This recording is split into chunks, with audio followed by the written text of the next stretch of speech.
Warning, this video contains graphic content that some people may find disturbing.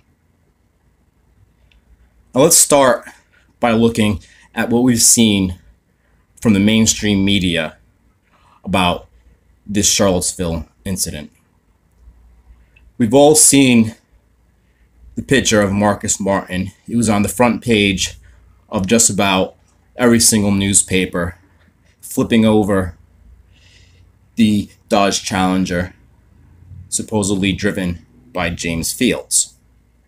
Now, let's look at the approach of this Challenger. It did not seem to be going fast enough to do the damage and have the effect that it supposedly had. It supposedly hit this lady in the teal green shirt, flipping her feet first in the air over the Toyota Camry. The Toyota Camry then supposedly hit the maroon Honda Odyssey van so hard that it went skidding into the middle of the intersection. This drone footage that we've seen broadcast by the mainstream media shows the van going very smoothly into the intersection, and it definitely does not look like a car that has just been hit and skidded into the intersection. Also notice that there's a cut, and we never see the occupants of the maroon van. We have two very different scenes that are portrayed by the media as being continuous, but clearly are two different scenes from two different points in time. In these frames just before Marcus Martin was supposedly hit and flipped over the Challenger, we don't see him. We see many other people, but we don't see Marcus Martin in his shot being flipped over the car in the air, feet first.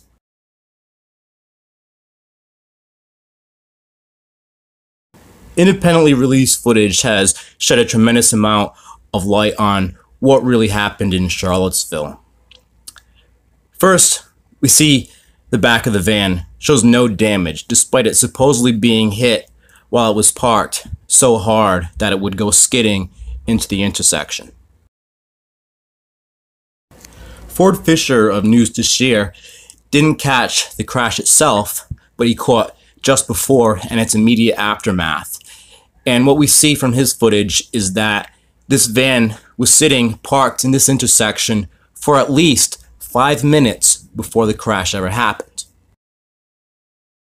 Other independently released footage shows a lady in a teal shirt immediately after the crash rushing to the front driver's side and frantically urging the two occupants of the van to immediately exit the front passenger side door. We also see an image of the driver while she's sitting in the car before getting out, just before the crash. Now in this footage here, we see there's no driver in the maroon van. The driver is in front of the van and raises her camera to film the crash. She clearly anticipated it, and we also see that the van is being pushed by the Toyota Camry that's behind it.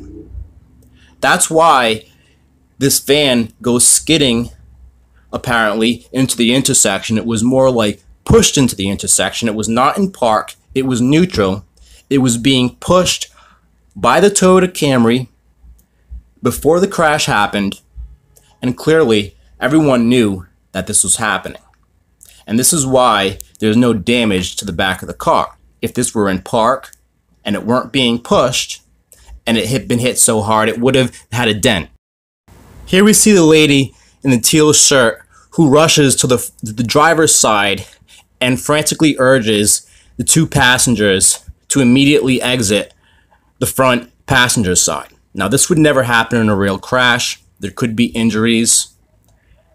This clearly would never happen. This in and of itself should be a major red flag for everyone.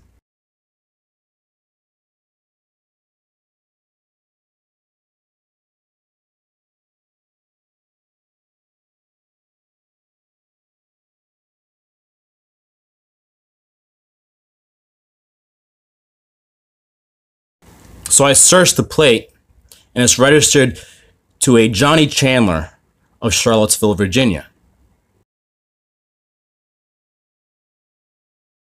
A GoFundMe page was posted by Mahtab Jalmoriza, who was one of the van's passengers, and in it she names her godmother, Lizette Short of Charlottesville, Virginia, who was the driver, and she even admits that she got out of the van before the crash, and as she says, was thrown onto the hood.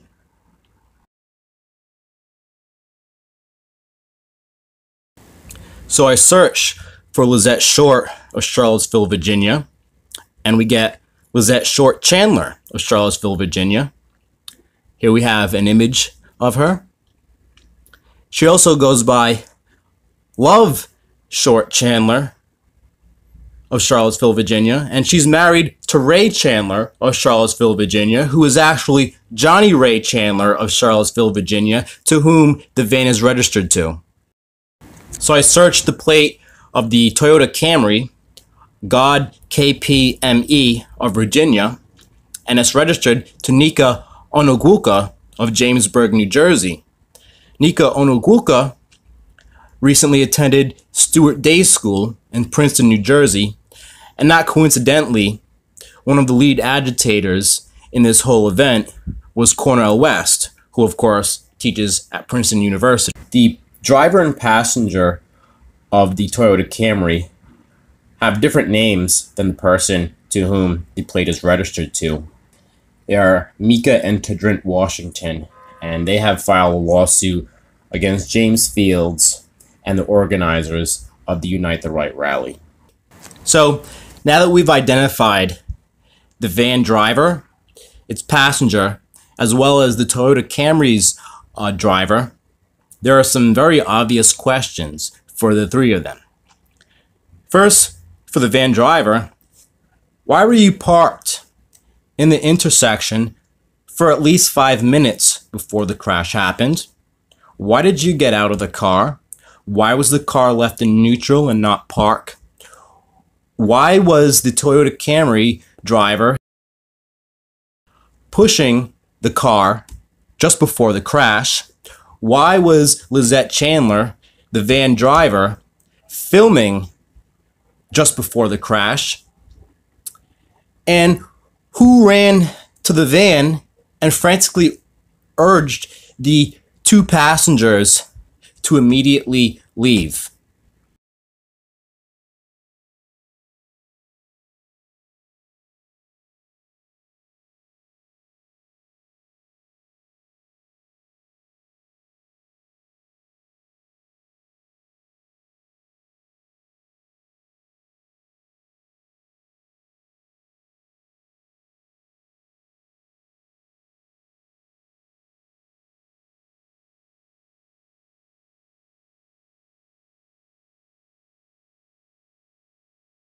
At a stop sign behind the van, the rally people were walking across the street towards the downtown mall. And as I was sitting there watching the people, about 4 or 5 minutes or so, my head, I say I was sitting about 4 to 5 minutes, and my head just was going in my steering wheel. I don't know exactly what people were saying. I know there was a lot of people around me in my face. I remember when I finally opened back up my eyes, me trying to make sure that my toes and my fingers still move, because I'm an EMT and I know that I need to check and make sure things are still moving to make sure I still have circulation. So I was trying to kind of check myself out, but I remember my legs being on fire. Seeing a clip of what happened of this car driving full speed into me, and I just broke down, because I'm thinking, Lord, God saved me, like He saved me from somebody running to my car with that much speed, and I could have been gone. How He protected me, and I get chills of thinking about it now, but I just realized that I'm here for a reason. And if I'm here to tell my story and for let people know God blessed me to see another day, then I did not feel I was in harm's way in any type of way. We were around people who were protesting for the good, We even had a guy come by the window and tell us, thank you for your patience, for patiently sitting at the stop sign as the rally people made their way to the downtown mall. So, for me, the experience has been extremely traumatic. I never thought that I would be a part of or have to witness something so horrible. If you're an EMT, did you not find it odd that you were not being tended to by the actual EMTs, but instead by these supposed Antifa medics with these really ridiculous looking red tape crosses on them?